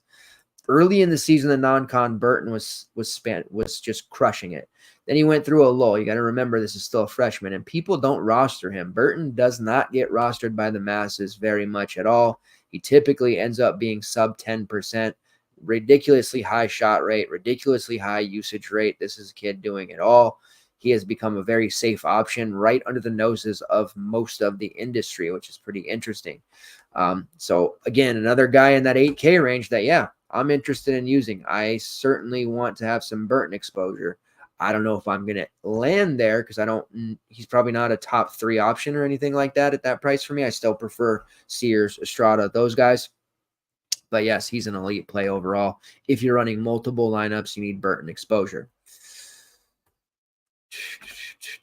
You have Tay Davis, who scored 20-plus DK points in 3 of his last 5. He was rock solid against Clemson. I don't think we're in main team category here for him. And all the front court options for Notre Dame, it's going to be kind of sketch here because Bacot is so good at drawing fouls. Any of those guys trying to check him are going to have trouble. And that's Kerry Booth as well, who's relatively cheap at 5'3" and has been productive in the last few games. On the road here, I just worry about all of those guys. So I'm going to have minimal exposure to those type of players, even though they're cheap, and more on Marcus Burton. All right, Cincinnati versus Oklahoma. We'll have to see what happens with Dan Skilling's situation here. Right now, Oklahoma's 5-point favorites, total of 138.5. Dan Skilling's ended up being a surprise scratch for the Kansas State game, dealing with a severe hip pointer. Without him, Cincinnati did pull off the win, which honestly, truly shocking for me. I thought without Skillings, they would struggle as he's been their best player by far this season. They did roll with a shorter rotation to be expected and a starting 5 of Seamus Lukosius, Day Thomas, Aziz Vendiago, John Newman, and Victor Locken. Now, Locken was a top value on that particular slate. We were in on him, as were the masses. He played 20 minutes. He was okay. Foul trouble kind of sidelined him. The player that I was really interested in didn't get to. just didn't work out with my lineup, but that I thought had the opportunity to, absorb the most minutes and usage without Skillings was the freshman Jizzle James. Off the bench, he did play 28 minutes, had a 25% usage rate, scored 10 points, had 4 assists and a steal. He was really, really good. If Skillings is out once more, that hip injury isn't in check, he's only priced up 300 more to 4.8. He has played 20-plus minutes in each of his last 3 appearances as well. At Oklahoma is nothing to sneeze at. That's a tough environment. I don't love that for a freshman, but without Skillings, I would feel a little bit more comfortable knowing that shot volume is going to be there. And Jizzle James is a highly rated recruit. Plenty of programs wanted him. Can't keep him down for long. So he's in the conversation at 4.8. Lock in on the road. There's foul risk there, but he's 4.9. He's still a main team consideration value here for us. Even though, yes, he did struggle there against K-State. Overall, for the minutes he played, he was productive. Fouls is a thing, and it could unravel quickly. So if you're not as, if you're risk adverse and you don't want to take those types of risks anymore until we get to conference play, I understand it. Locken's probably not the guy that you want to use there because there's a high probability of foul trouble, whether that's 2 in the first half or picking up 3 in the early second. That is something that could probably happen there. Depending on how you build your lineup, you may have to just bite the bullet and go for it. But if you don't want to, I totally understand that. And there are other options you can look to that don't include road bigs. Aziz Bandadago at 6'4", major block upside there, will be physical against the Oklahoma front court. Day Thomas also really benefited without Skillings as his shot attempts went up. He was more active. Had 5 assists, 4 steals, 14 points, which is the highest point total he had in about a month and a half. He is definitely on my list if Skillings can't go at 6K. Price point that I think a lot of people would kind of scoff at there for him, but I feel like he's the most apt to make value of anybody else on the team here without Skillings. On the Oklahoma side, Otega-Awe is officially dead. He's 4.8, really cheap. Now, out of the starting lineup, he played 20 minutes on the road against Iowa State. And at 5K, it was like, okay, at 20 minutes, he could still pay this off. It's a bad matchup against Houston, but he only played 10 minutes against them, wasn't in foul trouble. There were no injuries. It's just he hasn't been particularly good, and Porter Moser has decided to bench him. And suddenly he's on his way out of the rotation. So barring a return to the starting 5 for Otega, you can't use him. And right now it looks like Rivaldo Suarez has seized most of his minutes. Suarez has played way better than Otega, so that is a main reason for that. We're also seeing more minutes for Sam Godwin. We're seeing more minutes for Latrey Darthard, and we are seeing, without John Hughley, a bunch more minutes for Luke Northweather. Northweather is 3.7. He hasn't particularly been great, but with the team going in a different direction here, Northweather, a solid rebounder. He is a viable value to use if we think that 20-minute mark is going to be good for him. Hughley, I wouldn't expect to be back there with the meniscus stuff and that he's dealing with. Godwin as a probably safer option at 4.9. Who's been in the starting lineup playing 25-ish minutes. Certainly think he's viable for a main team look there. Maybe you use him over Locken as a home versus road type of situation. Suarez at 5'6", he's been rock solid and safe. Milos Uzan at 5'9", same thing. But then Javion McCollum at 5'9", that's a price I may have a hard time getting away from. It's a nice buy low spot. Now, he hasn't been particularly great in the last month or so of conference play, but against Houston, he found a way to make value. 12 points, 8 assists, 2 rebounds, and a steal. He hit a couple of threes. He took 11 shots. They held him to 3 for 11, but he put up 29 against a very tough Houston team. If it hadn't been for Jamal Shead, hitting a game winner, Oklahoma was pushing Houston on the verge there, and a lot of that had to do with how well McCollum played. So he's confident. I'm confident in him. 5'9" against a possibly short-handed Cincinnati team. I'm very interested, especially the fact that Otega-Awe is, out of the rotation. Their first matchup on the road against Cincinnati back in January, he had 16 points, 6 rebounds, 3 assists on 16 shots. It's just the type of stat line that Javion McCollum has been putting up most of the season. There is some downside with rostering him for sure because the system isn't particularly fast. It's in a lot of grinded out type games. There's a lot of physicality. It's kind of an ugly brand of basketball to watch. I would have loved to have seen McCollum play for like Pittsburgh or, obviously Alabama, but like system wise, if he played for Pittsburgh, I think we'd be talking about McCollum as an 8K guy. So that 5.9 price to me is very appealing. And looking at the overall rates, let's get Oklahoma's team page queued up here. He does lead the team in shot rate at 25.2%. He has the second highest usage rate at 23.2%, but it's only behind Otega Awe by 0.4. And now the Awe's kind of semi-dead. McCollum takes over there. 21.5% assist rate. That's second highest on the team behind Milos. And he has the fourth best free throw percentage in the country at 94%. He's automatic, shooting 31% from long range. Javion McCollum just does not get talked about enough by the masses. Last year, he played for Siena, where he was an absolute monster of a player. He's had to adjust to, higher level of competition, but he's done that, and he is really, really interesting at this 5.9 price. And what I suspect is going to be sub 5% ownership. I'm probably going to have a lot of Javion McCollum. Could be the play that hurts me, but 5.9 is just way too cheap for him. All right, moving on to Texas Tech versus Oklahoma State. This is a game I want a lot of exposure to. I find myself just in love with Texas Tech right now. 2.5-point favorites, total of 146.5. Now, with Texas Tech, we'll be on Warren Washington watch. He has been dealing with that severe foot issue. Has not played he's been kind of on and off here. Played 13 minutes against UCF, re-aggravated, missed it there. Without him, Darian Williams has just assumed so much more.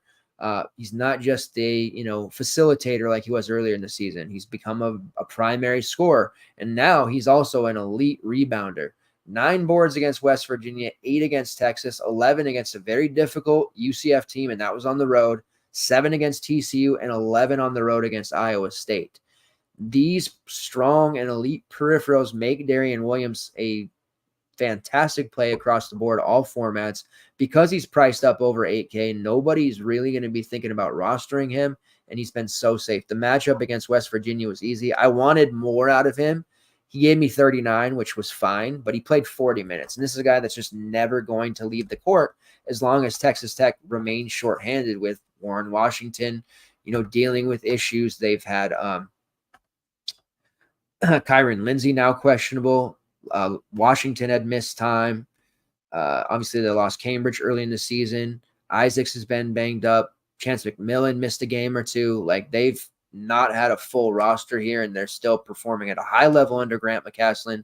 They're 20-9, and that win over West Virginia, which could have easily gone sideways, turned out well because of Darian Williams.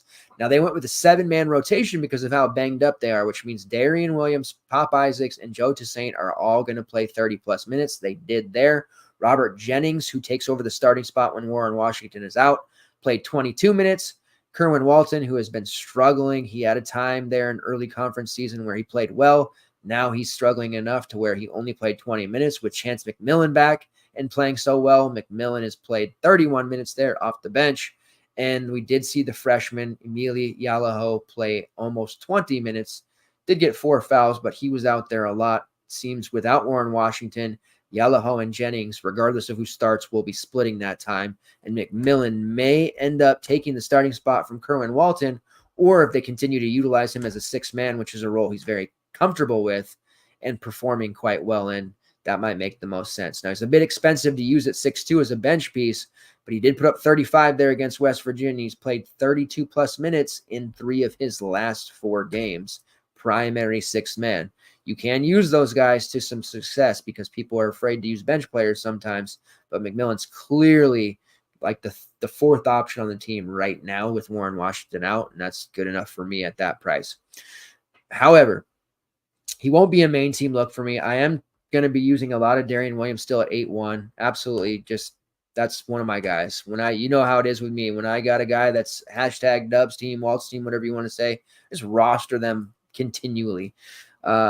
Overall, elite rebounding rates. He shoots 46% from beyond the arc. He's a great free throw shooter. At the end of the game, they've got 3 different guys in Pop, Joey T, and Darian that are all 80% or more free throw shooters. Has one of the highest offensive ratings on the team. Plays 82% of the available minutes. Top 120 in true shooting percentages. The only thing he isn't fantastic in is overall usage and shot rates, but that doesn't matter with his elite peripherals, and especially lately, those usage rates have gone up without Warren Washington. We've seen him go from 13, 15, 16% usage rate up to 22, 23, 24% in these last few games. So I'm still very confident in Darian Williams. Pop Isaacs has kind of struggled to find his shot. Each of the last 5 games, he's been under 40%, 2 for 11, 4 for 11, 3 for 12, 5 of 18, and 4 of 12. Now, the volume's going to remain. The minutes are going to remain. There's going to be some positive regression happening. And that shot volume, he's going to turn around and start hitting some of those shots. So he's not the cheapest at 6'8". It's not a huge buy low rate, but it's certainly worth considering.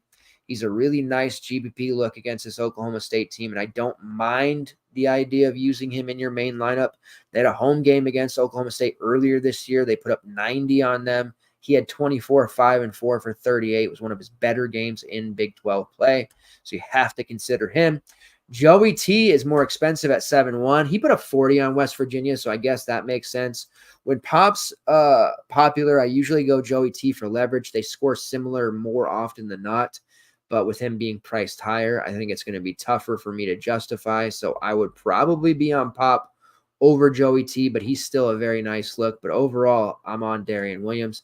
I know he's expensive, but he's not going to be highly owned. And he's just, if there's no Warren Washington, it seems almost silly not to roster Darian. And even if Warren plays, like, he could barely get above those 10 minutes in that game against UCF. He's clearly ailing. The injury is just, it's way more severe than I think anyone could have thought early on. So even if he plays, like, I'm expecting him to be limited. Darian's just going to do his things. And if you can lock a guy in that's going to play 39 to 40 minutes and put up 30 as a baseline floor at 8-1, it seems silly not to do so. I'll find a way to get him in there. Oklahoma State, Javon Small, high usage guy. He's worked out really well for this team coming over from ECU. I like this play against Texas Tech. This is a team that is fantasy friendly under McCaslin, even though historically he's been a really elite D under his teams. Expect Small to play 35 plus minutes. He's a nice look there if you end up with a more balanced approach to your build. He's definitely in consideration. Now, last slate, I said Kion Williams at nearly 7K is a little bit too high for me. He did drop a 12, bounced back with a 25 against Texas, but still at 6'1". I don't know that I could get there for him, especially we're talking about a player that was benched earlier in the season for poor play, turnovers, and shot selection. Jamiron Keller had been a go-to for us from this team. Sub 5K value came through in a big way. Still playing lots of minutes, but now that teams have been able to see him more, we're seeing him get clamped down.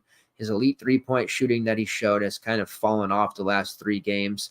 He doesn't really have the peripherals to back up a bad shooting night. So at 5'9", not really that interested. I would prefer to use Javion McCollum for the same price. To me, that just makes way more sense. And I've been a big Jamiron Keller fan. As far as anyone else at 5'5", John Michael Wright is a decent enough value. He has scored 20-plus fantasy points in back-to-back games in tougher spots against UCF and Texas. So he has definitely kind of usurped Keller a little bit. What happened is early in the season, we saw Wright playing well. Keller took the usage from him, and now we've kind of seen Wright take that usage back. So they're kind of bouncing back and forth, cannibalizing those looks, and Javon Small is taking obviously a big piece of the pie as well. It doesn't leave a lot for any of their secondary guys. We do see their primary front court player in Brandon Garrison playing pretty well in spots, but this might not be the opportunity for him. Dwindling minutes, a high foul rate, and again, not a lot of shots to go around after Small, Keller, and Wright. All right, last game on the slate. It's K-State versus Kansas. Now, again, this is going to be weird. We're going to be in this weird spot with the slate where it's ending with this last game, but then the next slate is starting at exactly the same time. I hate that they did that because it's just going to cause total chaos. Kansas 10-point favorites against Kansas State, total of 143.5. I don't know that I ever want to bet against Kansas at home. It's not a very winning proposition. I know they just lost to BYU, but the line to me is like, wow, 10 points against K-State. I don't know about that with the way Kansas has been playing, but also that's a hostile environment that they're going to be going into, speaking of K-State. But it's also a rivalry game. So surprisingly, Kevin McCullough played. I thought he would be out until the tournament. Kansas trying to stop the bleeding as they're go from a lock 1 seed to suddenly, falling out of the 2 seed line. Now, McCullough played 31 minutes there, scored 20 points, but it still wasn't enough. KJ Adams was awful. Hunter Dickinson was solid, but didn't rebound particularly well. DeJuan Harris had 9 assists. They had some pretty nice performances. With McCullough being back, it obviously makes Elmarko Jackson, Jamari McDowell, and Nick Timberlake relatively unappealing because there's not going to be minutes, usage, or opportunities for any of them. It is worth noting Elmarko Jackson did play 15 minutes, which is about what he played without McCullough, so he's not necessarily being affected. He did look good in that BYU game, and I still have high hopes for Elmarko Jackson as a freshman, but obviously is going to be on the outside looking in here with McCullough around. As far as the Kansas options go, I'm not particularly comfortable with any of them, but the prices on somebody like Kevin McCullough at 7.6 is just going to be way, way too hard to get away from. Now, these two teams just played earlier, actually about a month ago in February. It was a 75-70 win for K-State. McCullough had 15, 6, and 6 with 4 steals, putting up 40. Now, any, worry about the lingering knee issues, which I think he just ended up playing through against Baylor. At least he alleviated that a bit with the 31 fantasy point game against against Baylor. I do worry a bit here with McCullough, but that price is just locking us in because above 8K where he should be is appealing. Up to 9K like he was earlier, not as appealing. Now you're talking about 7.6 in a balanced build. Guy who is taking all of this usage, the primary alpha option, even ahead of Hunter Dickinson, usually fills it up from all categories. This just seems like a majorly high upside spot for McCullough. Going to be difficult not to utilize him. Murphy at 6.7 is too expensive next to McCullough. Better without him. Dickinson at 8.6, that's also a little high for my liking. K-State does have the front court presence to give him trouble. He did have 44 against them in their first meeting, so there is upside, but I'm just not a big Dickinson fan here, to be honest. McCullough is the way that I want to go. There is a little bit of cheap looks with KJ Adams at 6.2. Did struggle in that game against Baylor. Had put up 20-plus fantasy points in 3 straight prior to that, but shot attempts aren't going to be available as McCullough's probably going to take 20 in this one. On the K-State side, Tyler Perry is elite as they come. 7.6K. He's a little bit spendy, but he is just heating up at the right time. Now, with K-State, they tried to replicate last season's success, right? Bringing in Arthur Kaluma to replace Key Johnson. Very similar players. For the most part, he's done well. And then bringing in Tyler Perry to replicate Marquise Noel, but they just aren't the same player. Perry was a little bit more, reliant on his scoring for himself, not as much of a facilitator like Noel. However, Perry's assist rate has ballooned, especially lately, up to 25.5%, and he has done a absolutely phenomenal job of not only creating for himself like he's always done, but now creating for others, which has really elevated this K-State team. They did just lose to the short-handed Cincy team, which kind of a rough loss for them, but they did have wins over West Virginia and BYU before that, and Perry has been the catalyst in each. He has been absolutely just phenomenal. So at 7.6, head-to-head here with Kevin McCullough, He's a fantastic option. He put up 26 real points against Kansas in that first matchup in which they won. That was back again on February 5th. He put up 42 fantasy points. So a nice little McCullough, Tyler Perry stack. Could pay the bills here in this one. Definitely like that. 6'7" for Cam Carter, who has gone through some struggles. Did put up a high number against West Virginia, but that's West Virginia. He was such a big-time play earlier in the season. Felt like Perry was figuring things out in the new system and in higher competition. Cam Carter was taking care of business. Now that Perry's figured it out, we've seen Carter really see his numbers just nosedive here and in a tailspin. So even though that price of 6'7" is appealing for him, I don't know that he's that great of an option here on the road. I think Perry's going to handle a lot of the heavy lifting here, and that's where I'm going to keep most of my exposure when targeting the Wildcats for this slate. As for their front court options, Will McNair 5'4", David N'Guessan at 5'9". Both are cheap on the road, though. Do we want to target bigs on the road right now? Not really. Jarrell Colbert, who has played 16-plus minutes in 3 straight against Cincinnati, he had a monster game.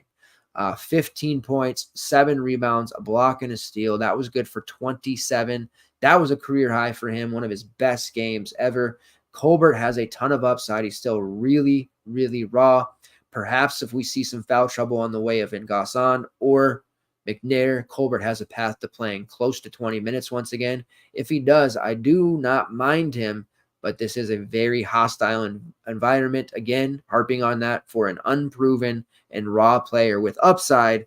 I don't know that we can feel too excited about utilizing him. He did have 14 against them in their first matchup, scored no actual points, but he had enough peripherals to put up nearly 15. So at 4-4, I think he's a usable option there, especially maintaining his starting gig, but definitely tread carefully there if you decide to go that route.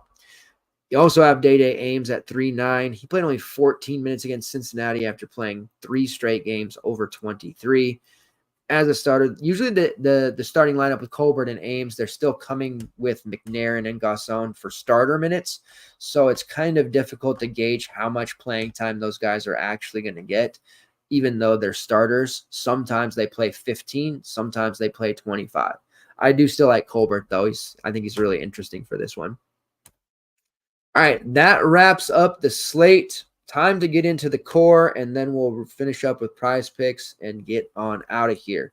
So a numerous amounts of guys in the 7 to 8K range. That means we can build a decent enough balanced lineup if we want to. Definitely have to use some values here as well to make things kind of fit. But overall, I like the options that we have. We may end up with a chalky Chauncey Wiggins, and that's okay to eat that chalk. We can find some lower-owned guys in the other spots, such as a Darian Williams, to kind of find that leverage and work out. All right, so the caveat here, or comes with the caveat that if Jack Clark's out, then Chauncey Wiggins is an obvious lock and core. I'm not going to make him a core play here, but he certainly would be considered one.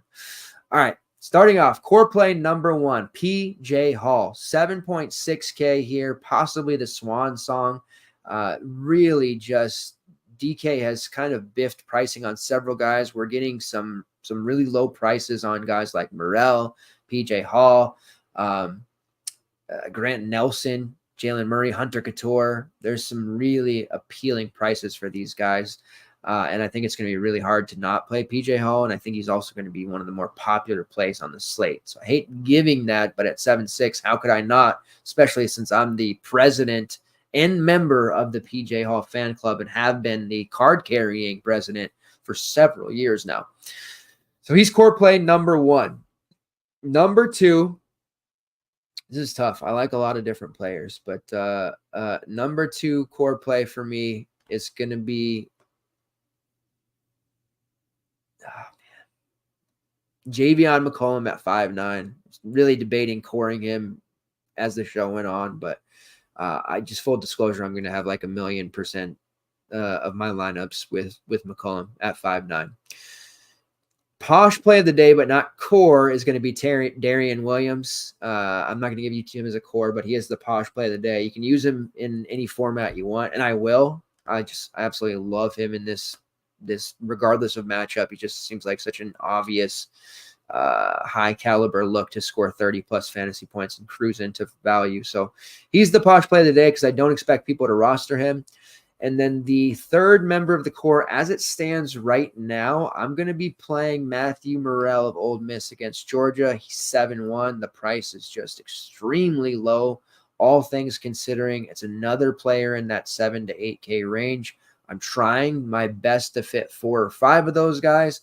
If we have to make some sacrifices to do so, we will. For example, I love Terry Shannon. I really want Terry Shannon in my lineup, but at Fate 5, I don't think I'm going to be able to. I'm going to have to sacrifice him because I want Morrell. I want PJ Hall. I want, all these guys in that range. Hunter Couture is there. Sean Padula is in that 7, 8, 8K range. Zion Poland is low 7K. So there's just so many different guys that we have to try to get exposure to. Going to have to make a sacrifice, and Terry Shannon may end up being the one that we do leave off. Now, just to recap, value-wise, what we can do to fit some of those guys that we want. For Cincinnati, if Skillings is out, Jizzle James is a somewhat interesting option. Victor Locken is still under 5K. On the Oklahoma side, with Javion McCollum being cheap, we do have Sam Godwin as a 4-9 player getting starter minutes. Those are, a couple of ways to get value. Drell Colbert for K-State. We talked about him. And obviously I love Jaden Epps at 7.5 too. Harped on him a lot in that earlier game. So another guy that we want to fit. If Jack Clark plays, I think he is a semi-value we want to use, and obviously Chauncey Wiggins. So various ways to make this work, make this happen, and fit those players in. We can definitely do so. It'll be interesting to see what ends up being the optimal here after projections come out. You can expect the article and projections to be out bright and early tomorrow morning. And then we will be grinding through the news throughout in the Discord. If you're not a community member of FTN yet, definitely consider doing so. FTNdaily.com, FTNbets.com. I truly believe as a group we have the best Discord in the entire industry. It's not just me posting starting lineups or injury news, but all of our community members as a whole. All right, before we get out of here, PrizePicks. Let's pull up some PrizePicks. Going to change in the way that we do PrizePicks a bit with our trackers and stuff on site, but still going to provide PrizePicks content in the article and on the shows, so have no fear there for those of you who do it. We're going to pick up underdogs and other sites next season, and that's going to be incorporated more in the content as well. But for now, we're just going to focus on the side of things here with the PrizePicks. All right, looking at PRA, there were a couple that stood out, and then also the points and rebounding number. So Harrison, because I like Harrison Ingram in this matchup against Notre Dame, he was one of the first players I went to look at in his various, PRAs, points plus rebounds. And the one that I kept coming back to time and time again, and what we've bet on several times this year and hit, is his rebounding prop, which currently sits at 8.5 on PrizePicks. Now, I do like that over 8.5 rebounds. And again, that's been one that's been fairly good to us. So I'm going to continue to hit that one. And that is one that stands out to me here initially. It is one of my favorites by far. All right. Points. Let's see.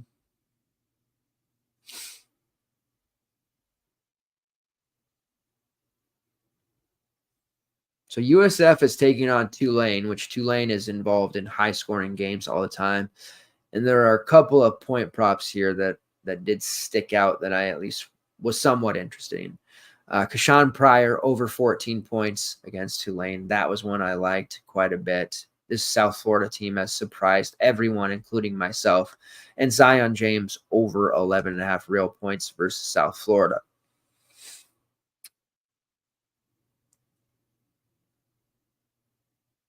Jaden Epps over 16.5 points versus Providence. Very high on him. If you didn't notice already, that's another one that I'm going to be hitting. And then Day Thomas. This one is going to be contingent upon skilling status, so we'll see. But as of right now, it's at 10.5 points prop for Day Thomas. He will absorb a lot of that usage as he did last game. So over 10.5 points for Day Thomas. We'll have more in the article that I'll list. And for the secondary slate, which has Auburn, St. John's versus DePaul, of course, those are all going to be big spots. That's going to be a really nice look. Like Joel Soriano's point prop is 12.5. Have to love that against DePaul. We'll get more into that later, though, tomorrow in the Discord and in the player polls that will get released. All right, that will do it. We finished up here on time, efficient as ever. We'll be back tomorrow night to break down the Wednesday slates and then Friday night and Saturday night. Remember, we're doing 4 shows for the next week or two, and then we'll be getting into a 5th show as we get into March Madness, the first round of the tournament. I am extremely excited about this season. It's going to be our best one yet. All right. Thanks, guys. Appreciate it. Take care of yourselves, and I'll be back tomorrow, same time, same place. Appreciate the continued support. Take care.